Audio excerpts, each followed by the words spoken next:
Hi dear students, today we will do the revision of chapter 5, the Partition of Bengal and the Swadeshi movement, and chapter 6, the Muslim League. First we will discuss about the Partition of Bengal.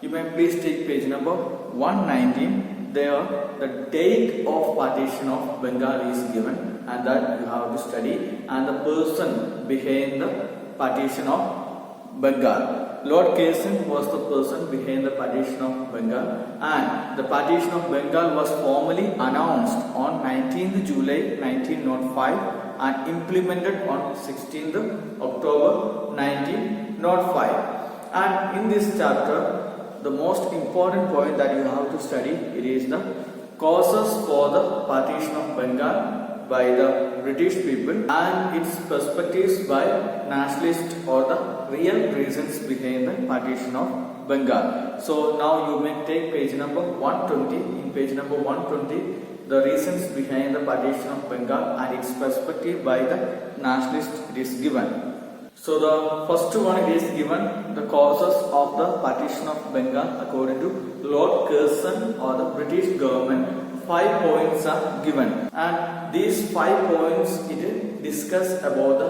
perspective of the British people.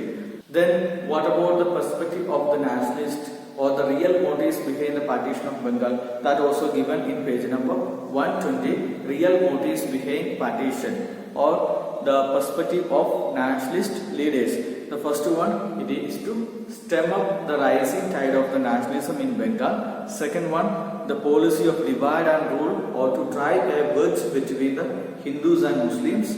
And finally, to demonstrate the strength of the British Raj. So the perspective by the British government and the perspective by the nationalist leaders, that also given. So only these things you have to study from this chapter. At least you should remember the date of Partition of Bengal, then the person behind the Partition of Bengal, then the causes of the Partition of Bengal according to the British government and Lord Curzon, and finally the real motives or the perspective of the nationalist leaders. And now we will see chapter 6, the Muslim League. From this chapter you have to study only one thing, that is the objectives of the Muslim League.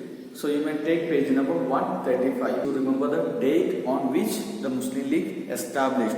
The All India Muslim League was formally set up on 30th December 1906 at Dhaka. It is given in page number 135. Then under that, the objectives of the league given. 3 points are there. The first one, to promote among the Indian Muslims a feeling loyalty towards the British government.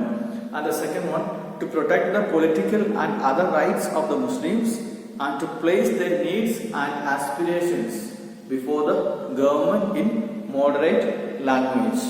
And the third one, to prevent the rise of any feeling of hostility between Muslims and other communities. So from this chapter you need to study only the objectives of the Muslim League and the date on which Muslim League established. I hope that it is clear to you, and you can go through the revision notes also, and if there is any doubts you can contact me. Thank you. Have a nice day.